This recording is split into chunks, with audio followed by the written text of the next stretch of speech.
Hey, welcome back to the Burning Eyes Tech channel, guys. In today's episode of the WS-011, we're going to be taking a closer look at server core versus Windows Server with desktop experience. Now, in case you guys haven't been following this series, this is a topic we did briefly touch on in a previous video. However, in today's video, we're going to be taking a closer, deeper look at it. We're going to be discussing the advantages, disadvantages, and also as an added extra, show you guys how to actually go and install server core, since that's probably something a lot of you guys have never seen or even done for that matter. Now that we've got that out of the way, let's go dive in. Alright guys, just to give you a proper idea of the topics at hand in this video that you can expect to see, the first is going to be server core versus Windows Server with desktop experience. That's the main one. The second is going to be server core installation and post-installation tasks. Post-installation being things that you go and do after you've installed a particular component. In this case, it's going to be server core. The first is going to be install features on demand, and the last topic we're going to be discussing in today's video is use the Sconfig tool in server core. So this is just to give you guys an idea of what you can expect to see in this particular video. So on to the first topic, being server core versus Windows Server with desktop experience. Alright boys and girls, let's take a look at the advantages and disadvantages of the server core. I'm only going to be doing this for the server core side. That's the side that does not have a graphical interface. The other one is going to be desktop experience. Why am I not doing that one? Because whatever you see here is pretty much the exact opposite of the desktop experience. I'll point that out as I go along. So the desktop experience, for those of you that's not familiar with that, that's basically the old GUI version. So in the old days of the previous versions of server, when you were to go and install server, there would be an option to go and choose server core or server with GUI, GUI. Stands for graphical user interface. Nowadays, if you're going to install server, it will not say GUI, it's going to say desktop experience. That's the one you're going to see listed. It's the same thing. Potato, potato. It's a graphical interface is what it is. So, the first figure we're going to take a look at here is the advantages. What is the first advantage of having server core? The first one we've got small footprint. Now, when you go and install server core, the installation itself is extremely small in size. The size can be as little as 5 gigabytes for a basic installation. The reason why it's so small is, well, because there's no GUI. That's one of the main reasons. The GUI being the graphical user interface, remember, or, well, desktop experience. So since there's no graphical interface, that's obviously going to mean you've got a lot more free room. It also has a lot less services running on it and a lot less components installed, which gives you many other indirect benefits, which we'll get to in a moment. So the server core version of server also uses a lot less resources. So in other words, RAM and CPU power. I'm not talking about hard drive space because we already know it's going to occupy as little as 5 gigabytes. So when it comes to RAM and CPU and all that, also a lot less resources required to go and run this puppy.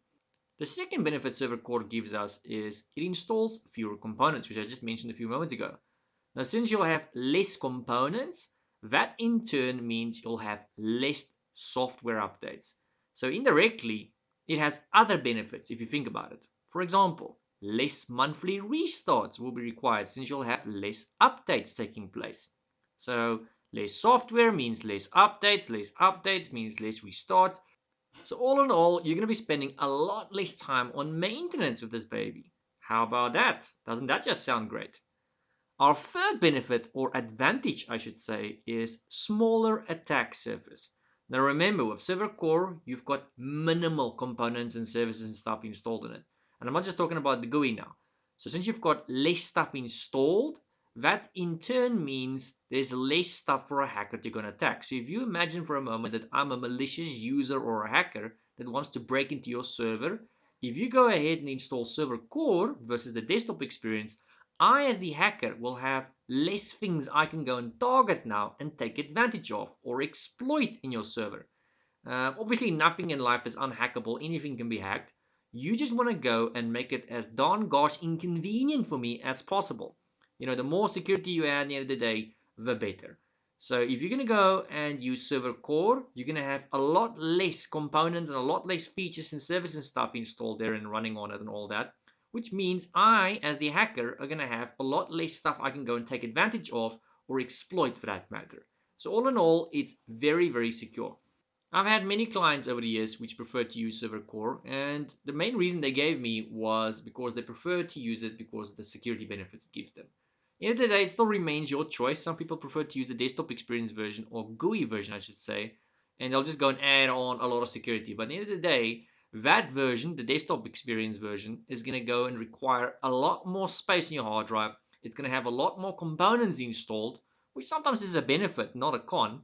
But more components means there's a bigger attack surface, more potential targets for me at the end of the day. So let's take a look at some of the disadvantages of server core here. The first disadvantage is you cannot install several applications on server core. Sucks, I know, right? The second disadvantage is several roles and role services are not available. Remember, this could also be a benefit from an attack surface perspective. So I guess it depends on how you look at it. I suppose it also depends on whether you actually need some of these components or services or not. So depending on whether you need it or not, it could either be a benefit or a disadvantage for you. The third disadvantage is you cannot install many vendor lines of business applications on server core, but the app compatibility FOD can help to mitigate that in some cases. Now, since we mentioned the app compatibility FOD, I think I should also mention to you all that this is actually something we'll be discussing in this video. It's actually the third main topic in this video, which is feature on demand. That's what the FOD stands for, in case you haven't realized yet. For now, though, let's first move on to the second main topic which we had on our list at the beginning of this video, which is server core installation and post-installation tasks, and then we'll get to the third one in this list. So, when it comes to server core installation and post-installation tasks, post-installation being things you do after installation, this is what you guys are going to have to go and do. The first thing is connect to the installation source. Now, we're saying installation source and not installation media because it is very often an installation done over the network in some cases. So, could be a DVD, could be a CD, very unlikely because nobody these days uses a disk anymore. It could be a flash drive, also relatively unlikely, I think. So it's 10 to 1 going to be some sort of installation done over the network. Although if you want to go old school, you can go old school. The next step is to choose a bunch of options. The first of which is the language. What language do you want your server core in? Now I'm going to make the assumption it's probably going to be English in most cases, but you are not limited to just English. The next thing you need to go and choose is time and currency. Now, I personally have almost never seen the currency. I've seen language, I've seen time. Currency is not something I always see. I think it automatically makes the assumption based on the country you go and choose. The third one is keyboard. Keyboard is also something I don't see often. So normally when you go and choose language, it automatically chooses the keyboard. So, for example, if you go and choose English United States versus English United Kingdom, the keyboards I've seen is not the same. So if you go and choose English United States and everything works hunky-dory, and maybe one day you go and choose English United Kingdom because you think English is English, you would notice that some of the keys on your keyboard don't behave the way they're intended to. So if you were to go and press the dot on your keyboard, it's not going to go and make a dot. It's going to give you a different symbol, for argument's sake. That's what's going to happen. So if you're going to choose language, you'll find 10 to 1, it's going to choose the keyboard for you. If you choose time, it's going to choose your currency as well, because you normally need to go and choose your country in some cases. So you're going to have to go and choose what time zone you're in. You might find it in the time zone section, you might not necessarily find your country. It might just give you a plus or a minus depending on where you are in the world. The next main topic you need to go and do is select the operating system to install. Obviously, we're going to be choosing server core. So do you want to install desktop experience? Do you want to install server core? What else do we want to go and do? Accept the license. So it doesn't really matter whether you're installing server core or desktop experience. There's going to be a license agreement that you don't really have a choice in the matter with. You're going to have to go and accept that. Next one is choose the installation type. So we're not talking about the installation source like we said earlier. Installation type is simply going to mean go and choose custom or upgrade. Custom being new. So custom is normally when it's a clean installation. So you're going to go and take yourself a blank hard drive, physical hard drive or virtual hard drive, and you can go and install Windows on that. If it's not blank, you 10 to 1 going to go and format it, and there you go, it's blank again. Upgrade is the assumption that you already have an existing version of something, in this case server, probably server core, and you would just like to go and upgrade that to the latest version. So maybe you've got server core 2012, 2016, and you would like to go and upgrade. Now, as we've mentioned previously in the previous videos, if you want to go and upgrade, you have to stay on the same architecture path. You can only upgrade from 64-bit, for example, to another 64-bit operating system. So if your previous version of server is running 32-bit, that's probably going to be 2012 or older, you will not be able to upgrade to 2019 because 2019 only supports 64-bit. I think Microsoft's been doing this since 2016 version of server, not just 2019. So if you have 2016 you want to upgrade, you'll probably be fine because it's probably 64-bit anyway. But anything older than 2016 version server, there is a chance you may or may not be running 32-bit. So just go and double check that. Then lastly, choose the installation disk, which is also called volume in some cases. In other words, where do you want to install this operating system? If it's on a physical server that you're physically installing this on, this physical server is going to have a physical hard drive. It might be one, it might be more than one. If it's one, it could potentially be partitioned. So either way, when you're going to install this in the little wizard, it's going to show to you multiple hard drives. So by default, it's going to just be one. If there's more than one physical hard drive, it's going to show more than one physical hard drive. If you've taken one hard drive and you partitioned it into, for example, two, this is going to appear like two hard drives installation. So just because you see two hard drives doesn't mean it actually is two hard drives. It could be that some of them are just partitions. Now, it's very much the same principle when you do this on a virtual machine. It's going to look exactly like real hard drives, except it will be virtual hard drives, which could also potentially be partitioned for all you know. And I just want to go and add one extra thing here, that I forgot about. Choosing the admin password. If you can go and install a client operating system, you'll find that quite often you don't have to provide a password because some people just don't want a password. Maybe this PC is at your house and you just don't care. Now, if it's a server, you don't really have a choice. You have to choose a password. It normally has to meet the minimum password complexity requirements, which you can go and change later on via group policies and all kinds of other methods.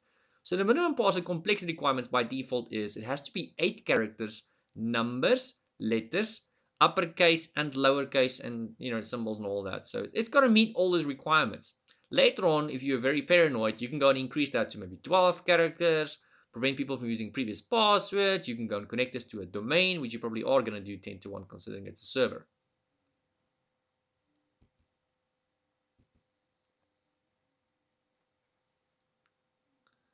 So since we've just mentioned all of these things we're going to be doing, I think I could probably have just left it here, but just as an extra, let's quickly just show you guys what it looks like when you install the server core operating system. So let's show you guys what it actually looks like. A little tour, if you will.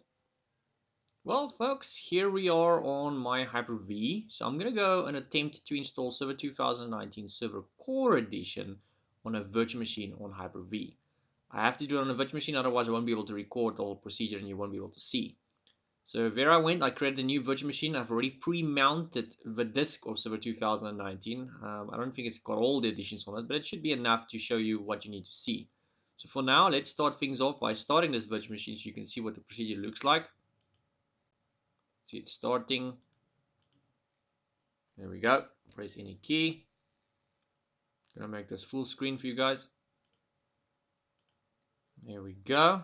Here you choose your language, like we said earlier, your time and currency, and your keyboard input. So I personally just normally go with the defaults.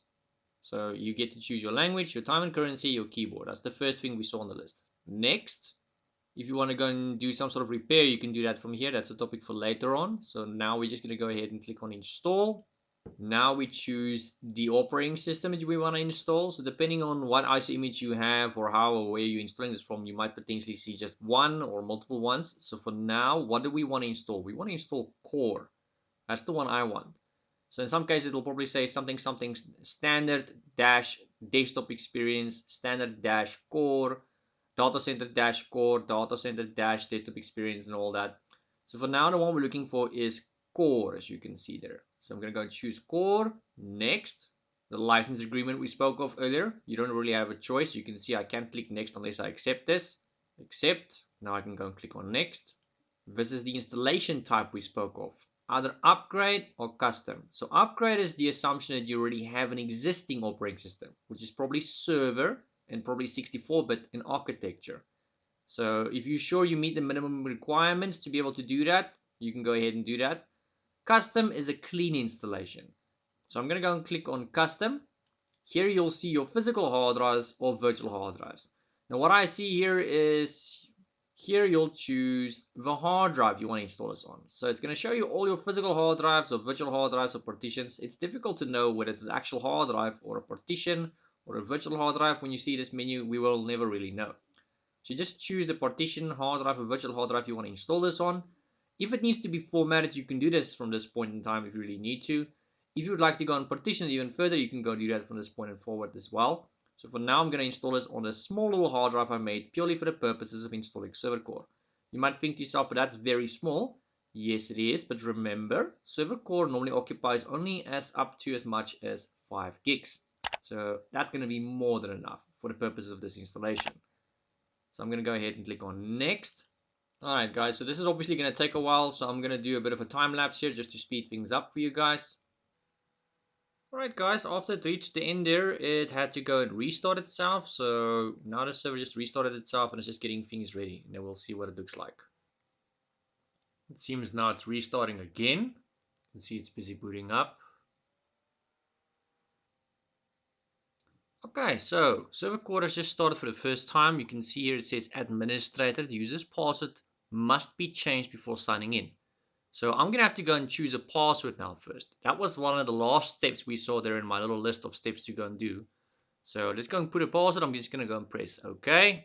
Let's enter. You type a password. There we go. I just typed in a password. You just type the same password twice. Smash the enter button.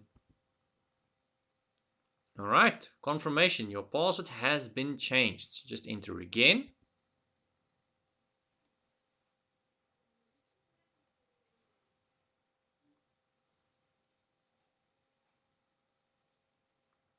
Alright, there we go folks. Server Core has just been installed. That's what it looks like. That's what you're going to see. It's pretty much just a blank screen with command prompt for the most part. So later on we're going to be showing you guys how to go and use what we call Sconfig. That's the last main topic for today, being the fourth one. Alright folks, I think I've just pretty much shown you everything on this list. So not only did I list the stuff for you, I also showed the stuff to you, which is on this list. Now once you've done the installation of your server, whether it be core or the desktop experience, there's generally a bunch of post-installation tasks you're going to want to go and do. These are tasks you're going to do after installation, like joining the domain and giving the PC a name and all that. So most of these applies to either or. It doesn't really matter if it's server core or desktop experience. You're probably still going to have to go and join it to a domain and a whole bunch of other things. So let me give you guys a list of some of these tasks. There we go. So there's a list of some of the main tasks the average IT guy would go and do after installing server, whether it be core or desktop. So you can go and look at your IP address, give it an IP address if it doesn't have one. Most servers normally have a static IP address. Give the server a name, join an Active Directory domain, configure the time zone if you haven't done so already, enable automatic updates, add any roles and features if you're going to need any. Most likely you're going to need some. Normally in most cases a server is not actually a server until you give it a role to play. Enable remote desktop feature. I would say that depends on whether you're actually going to manage the server remotely or not. Most of us do these days. Configure Windows firewall settings. So you're going to want to go and look at that one as well, because that's security, so it's very important. And yeah, let's move on to our third main topic for today, which is install features on demand. This is one that we mentioned earlier that we're going to be getting back to. Well, here we are. The full name for this is Server Core App Compatibility Feature on Demand. The FOD I spoke of in the previous topic and this feature on demand is actually the same thing, in case you haven't realized yet. The FOD abbreviation, guess what it stands for? Feature on demand. Now, if you haven't heard of this topic just in general, you're probably thinking to yourself right now, what the freak is this? Well, this is an optional package that can be added to your Windows Server 2019 Server Core installations or Windows Server semi-annual channel at any time. Now, as you probably know now, based on what I said earlier, the server core version of server is very small in size and all that jazz because it's got very few components installed. Basically almost nothing, it's minimal. The problem with this is sometimes some of us want the perks of server core, the security and all that and the minimal size requirement, but now we find ourselves in a situation where server core might not have certain components we need. So I've got the perks, I've got security, I've got minimal components that can be hacked and all that. But now I find myself in a pickle because I need a certain component perhaps which server core simply just does not have. This is where the feature on demand function actually comes in pretty handy. If you add this package to your server core, it allows you to get some of the components and stuff from desktop experience version server. So desktop experience, remember that's the GUI version, the one that we've been using most of the time. So the GUI version is the one that's slightly, I would not say slightly, it's actually a lot less, secure, but it's got many more components. Now, I want the benefits of server core, the small size, the small footprint, the security, but now I'm finding myself in a situation where I actually need a component or two, which just happens to be only on a desktop experience version. That is where the FOD is going to help you. So this can be like things like event viewer, performance monitor, resource monitor, and many, many more. That's just a few. So now you'll all be able to have server core, but with some of the benefits of desktop experience. It doesn't include everything from the desktop experience version though, but enough to make your life a heck of a lot easier and maybe enough to be able to keep you just on server core instead of having to switch over to the desktop experience. The two primary values the app compatibility FOD provides are increases the compatibility of server core for server applications that are already in the market or have already been developed by organizations and deployed. Another one is assists with providing operating system components and increased app compatibility of software tools used in acute troubleshooting and debugging scenarios. Now, in case anyone is wondering what some of these extra components are that you'll have access to if you add this package to your server core, the first one is Microsoft's Management Console. Most IT people, including myself, just know this as MMC. I don't know about you guys, but I just normally call it MMC. The second is Event Viewer. The good old-fashioned event viewer that you normally go and use to go and check your logs and all that. So then you'll have others like Performance Monitor, Resource Monitor, Device Manager, File Explorer, believe it or not, Windows PowerShell, Disk Management, and lastly, Failover Cluster Manager. Now, to basically summarize, this fun package installs binaries and packages from the desktop experience version of server. We've kind of established that much. This makes it possible for you to install applications that might otherwise fail due to missing dependencies. In case you're wondering how the cheese you actually install this bad boy, it can be done in two ways, guys. The first method is directly through Windows Update by using Windows PowerShell. The second method you can make use of is by downloading the ISO of this tool and then just dumping it on a shared drive on a network. You can then just go and mount that son of a gun and presto, you're set. So just go and download the ISO image like any other ISO image. You guys probably go and download a lot of pirate stuff as well. Not encouraging that, but just go and download the ISO image of this, dump it somewhere on the network drive, share it on the network, mount that son of a gun, and there you go. Alright folks, so that's pretty much the feature on demand in a nutshell. Let's jump to the next topic on the agenda, which is using the Sconfig tool in server core. Now, first of all, guys, this is a text-based utility that allows you to configure server core to help you prepare it for use in your production environment. At first glance, you're going to see it looks somewhat complicated, but it's actually very, very easy to figure out. So if you just take a moment, take a deep breath, get a cup of coffee, and you just look at the screen, you'll notice it actually explains itself. You don't even need my help to be able to use this. So let's go back to that machine where I just installed server core.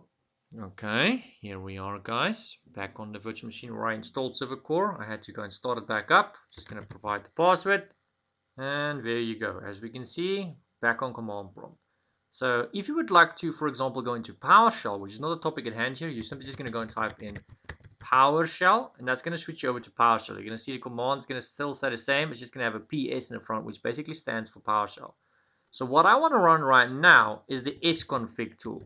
I'm going to type in sconfig.cmd for command prompt, press enter, and notice what happens to the screen. No active network adapters found. That's fine. It's because I don't have a network virtual switch connected to this virtual machine. In other words, a virtual network card. That's fine. I just want to show you guys what it actually looks like. So there we go. So you can see here using numbers. We're not really using the mouse. I mean, yes, I'm using my mouse. You can see the cursor moving around, but it's not really necessary. I can actually use completely just the keyboard. So you can see here it says press 1 to go into your domain or workgroup configuration. At the moment, just like a normal GUI server, this server is on a workgroup. If I would like to put it on a different workgroup or join it to a domain or switch domains, I'm going to go and press 1 and press enter. If I would like to change the computer's name, you can see at the moment that's just the normal random generated name. I can go and press 2. If I would like to add a local administrator, you can press 3.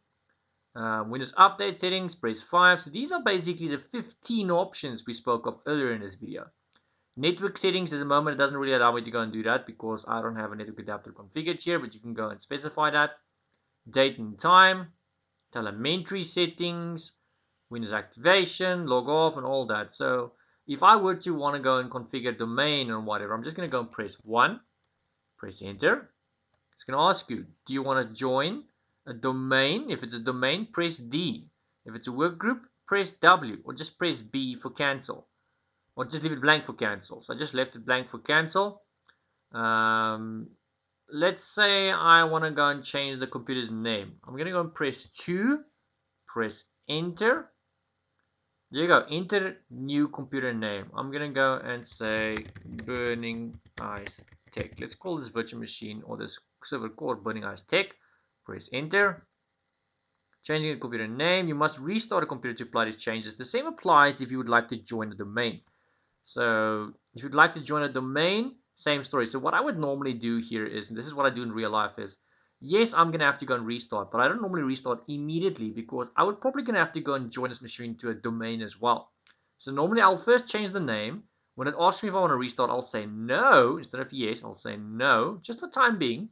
And then what I go and do is I join it to domain as well, because it's going to ask you to go and restart as well with domain. So then when I restart, I just restart once instead of restarting for computer name and then again a second time for domain. It just saves you time. I wouldn't say this is compulsory, but it is going to save you time. But pretty much all these other settings, you're not going to have to go and restart this particular server. It's normally a matter of just configuring it. So as soon as you press that particular number, it's going to go into that component, and you just look at the options it gives you. It'll tell you, press this number for this, or press that number for that, or press this letter for this, or press that letter for that. It tells you exactly what it needs and how you need to provide it, which is very, very simple in a nutshell. So that is Sconfig, guys. It's actually a very quick and very easy topic to go and do. And most of the time, you're going to find yourself almost never using this. This is just something you're going to use for the most part in the beginning after installing server. So you're going to go and install server core. You're going to go here into Sconfig, maybe PowerShell, probably both. I normally just go into Sconfig for the most part.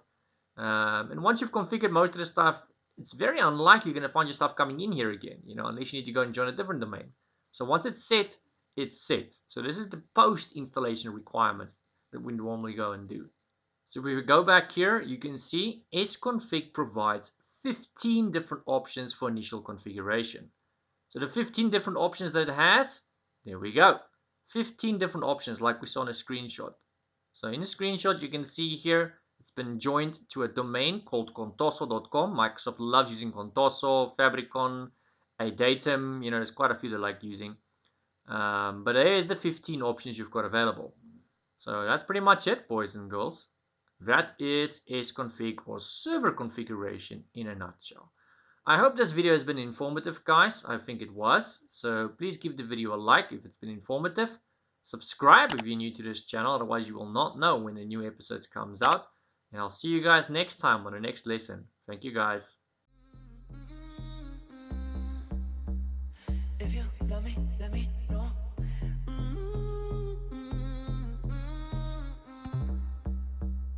If you don't, then let me